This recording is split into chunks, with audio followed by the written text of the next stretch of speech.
All right, it's time to start talking about parental discipline or caregiver discipline, i.e., we're talking about punishment.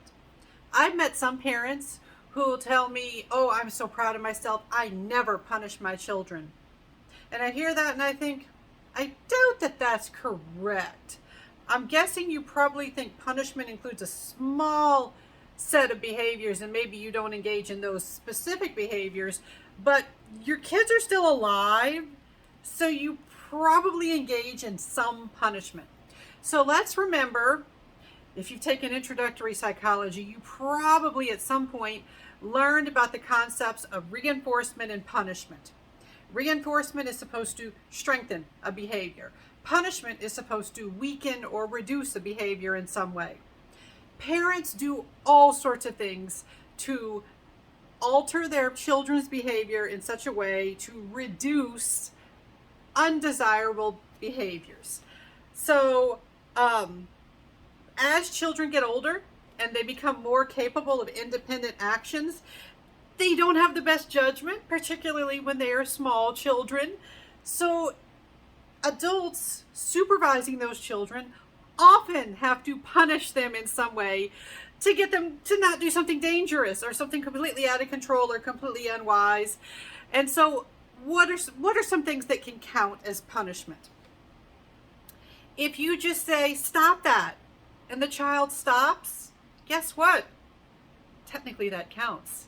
If you say, "You can't do this one thing unless you do this other thing," you're introducing discipline. You are incorporating punishment, trying to reduce certain behaviors. Okay, so a lot of parents engage in punishment or discipline without realizing that that's what they're doing. A lot of us have associations with physical discipline or physical punishment when we think of this, and that's not the only type that exists. That being said, I'm going to start by talking about physical discipline or physical punishment. Another name for this is corporal punishment. Corporal, the root of that is corpus, which means body, bodily punishment. This is our term that refers to discipline techniques that hurt the body or someone's body. They hurt someone's body. And the thing is, when we say hurt, we don't necessarily mean serious injury. If it doesn't feel good, you can say it hurts, like a little whack on the hand. Yeah, technically that's hurting the body. It does not feel good. It's not pleasant.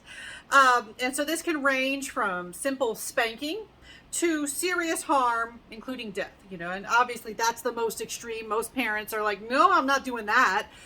All right. So when we talk about corporal punishment, physical discipline, a very important distinction that we need to make is that we are not necessarily talking about abusive, severe, or hostile discipline.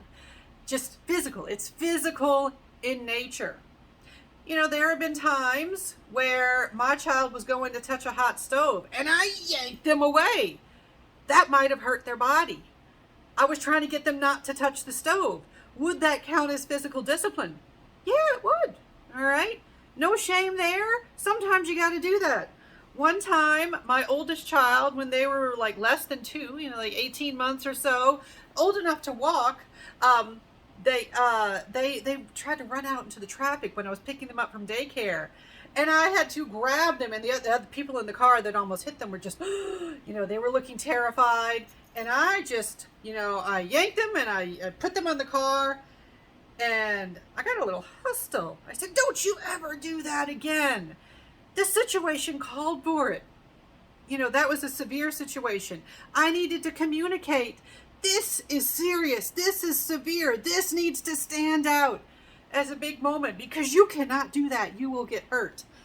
So, extreme, hostile, or physical discipline, sometimes parents engage in that, even if it's not their usual style of discipline. And they absolutely can be carried out of concern or love. Now, with physical discipline, a very common type is spanking. When I teach in person, I will often open it up to the class. I say, "Okay, folks, how many of you have ever been spanked?" And in most of my classes, I see a lot of hands up. And my hand would go up. I have been spanked before. and a lot of studies will show that in the United States, and I am teaching in the United States, in the United States, the vast majority of individuals have experienced some sort of corporal punishment, and spanking is very common. Now then I'll say, okay, folks, since I'm a psychologist, since I'm a developmental psychologist, what do you think I'm going to tell you about spanking? And oftentimes they will say, well, you're going to tell us that we should never do it. It's awful. And it turns kids into violent serial killers. And I say, no, no, no. No, I'm not going to say that. So sometimes I'll say, okay, so, a lot of times in my classes, 80-90% will have their hand up for having been spanked at some point. And I'll say, okay, those of you who had your hand up, how many of you are violent serial killers? I'm like, oh, well, none of us are. Or at least they're not admitting to it. I guess, they might not admit to that sort of thing, but I'm assuming they genuinely are not. All right, so does spanking turn you into an awful person? No, that's not what I'm saying. Some people have distorted the message from psychologists and other developmental scientists and child health professionals. Sometimes people have distorted the message that we're saying that spanking is always really, really awful, and that it causes irreparable, extreme harm. All right. I will say that the American Academy of Pediatrics and the American Psychological Association have made statements indicating that parents should look for alternatives to spanking at the very least. Yes. Why? Why might spanking be the best option? All right, so we can start there. Let me advance my notes here. All right. Oh, and I also want to mention that with spanking, there are differences in terms of who is likely to spank. There are definite cultural differences in terms of people approving of spanking and how often they use spanking. We do see that when you compare the southern United States, I'm teaching in the southern United States, when you compare the southern United States to the East Coast, to New England, you see that in the South it's more common. You'll probably not be surprised by that just based on, I think, general stereotypes. You also see that more mothers than fathers. That one kind of surprised me, but I when I open it up to classes, usually they're like, yeah, I can give you examples of that. And then if you compare different religions, conservative Christian individuals who identify as conservative Christian, they spank more than non-religious families. Okay, and racial differences. Those who endorse African American more so than European American. And then I'll have some students be like, "What do you mean by European American?" I'm talking about white folks, people. All right, I have a lot of white students who don't know that they are European American or Caucasian. I'll do surveys and they're like, my category's not here. Nothing says white. I'm like, well, it says Caucasian right there. Like, I'm not a Caucasian, I'm white. Yeah, you're Caucasian. Okay. All right.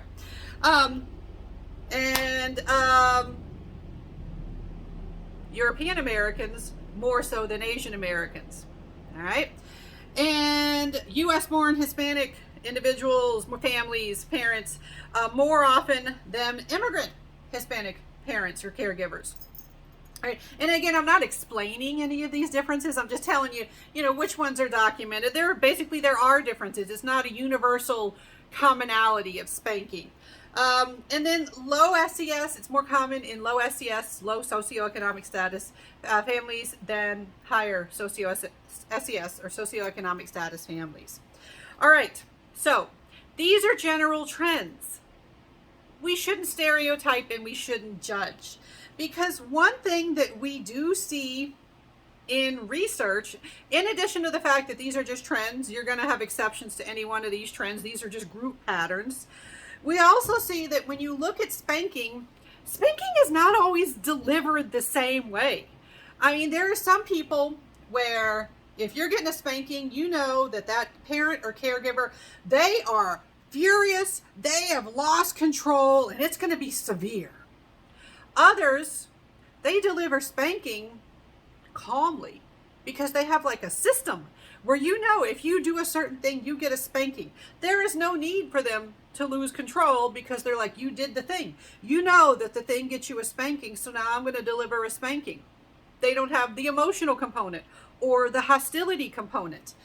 All right, so with spanking, when we do research on spanking, we see that you can't just ask, do you spank? You can't just ask how often. You also have to look at things like severity. What's the emotional climate? What's the reason? What sort of transgression did the child have to engage in to earn that spanking?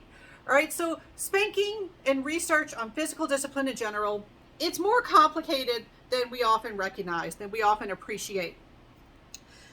That being said, we have evidence that spanking and other types of physical discipline, they may not be the best type of discipline approach to use. My screen's stuck. There we go. All right, so what do we know about spanking? It is very effective for something specific. Immediate obedience or immediate compliance. You stop that right now. Physical discipline is pretty effective for that. Yes, like, okay, I'm going to get your attention and I'm going to get you to stop. Yes, that works. But it does seem to be a temporary effect. We don't see evidence for long-term learning or improvement or understanding of how to behave optimally, correctly, in the way that parents are trying to shape children to behave.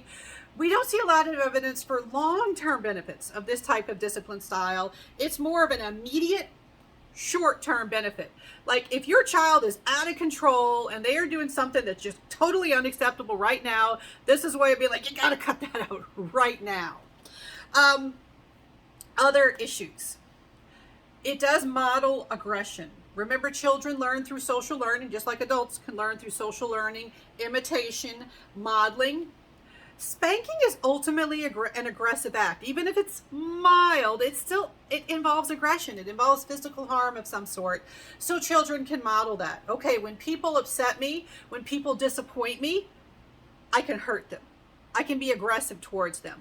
And this does not mean that they are going to be extremely aggressive, excessively violent, but it's modeling aggression, and they can model that aggression in interactions with their peers, at school, outside the home. When they become parents someday, we do see a lot of intergenerational continuity in parenting styles and discipline styles. People often learn their parenting from what they experienced as a child, either because they're trying to not do that or because they are modeling what they saw. There are correlations. Research has indicated that those who experience more physical discipline, they are more likely to exhibit aggression, bullying, and abusive adolescent and adult behaviors. Does this mean it's a guarantee? No, these are correlations. That means you tend to see more of this when you have more physical discipline. We don't know if it's a cause and effect relationship. We just know that the pattern, the trend is present in research. Other issues with spanking, and it kind of depends on the quality of the interaction. If the spanking episode is scary to the child, when you experience fear, when you experience physiological arousal, that interferes with learning. So one huge problem is if you do invoke fear during a spanking episode, you're basically shutting their brain down and say, stop learning. And if you ask them, what do you remember about being punished? Instead of remembering why they got punished and what they need to do in the future, they remember that punishment was scary. I remember getting spanked and I didn't like it. I remember it was scary. I remember it hurt.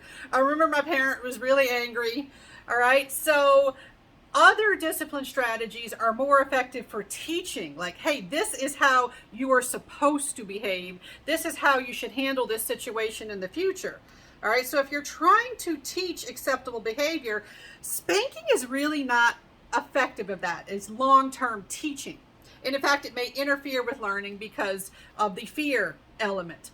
Other aspects are that some children learn to avoid the parent. In situations where they know they're going to get punished, they know they're likely to be spanked, they just learn to hide their behaviors, to be sneaky. They learn to avoid punishment rather than engaging in more desirable behaviors, acceptable behaviors. So They learn to be sneaky. They learn to hide. They learn to lie. They learn to avoid.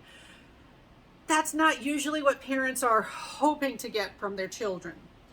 Let's see. We do see that children who are not spanked are more likely to develop self-control, right? So there's evidence there may be this benefit. Again, we don't know if it's, these are correlational findings. We don't know if it's cause and effect.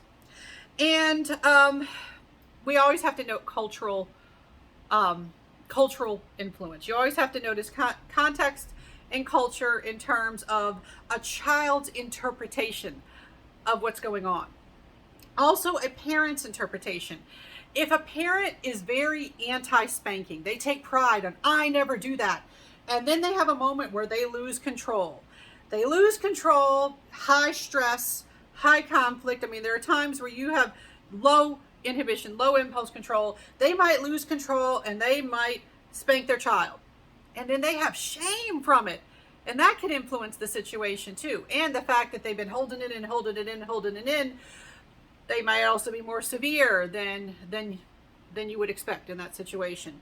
All right, so it's more complicated than just spanking bad. There's a lot of research. We are doing more research, but what we see is certainly we wouldn't say that spanking is the best, especially if you were trying to teach long-term understanding of how to behave appropriately. Spanking is not the best for that.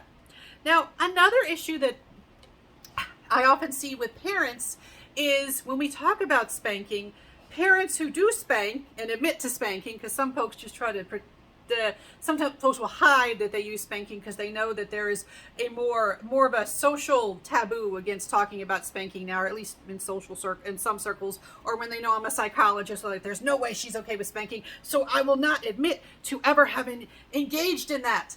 All right, but those who will tell me that they spank or their parents spank or they are going to spank, they often don't give credit for the other things that they do. I'll say, okay, so your parents spanked you. What else did they do? Well, they spanked me and that's all they needed. Tell me something else your parent did. Say, did your parent ever talk to you? And they're like, well, of course my parent talked to me. Tell me some of the things that your parent told you about your behavior. Oh yeah, well, they would tell me what they wanted from me. They would tell me how to behave appropriately. They would praise me when I was being really good. And I'm like, okay, those things count too. Communication counts too. A lot of times spanking is combined with other techniques and you just give credit to the spanking. You don't give credit to all of the other things that you do as a parent. So let's, give yourself full credit. There are other things that may be going on. So what are the alternatives? What are the alternatives to spanking? I'm going to talk about those in a separate video.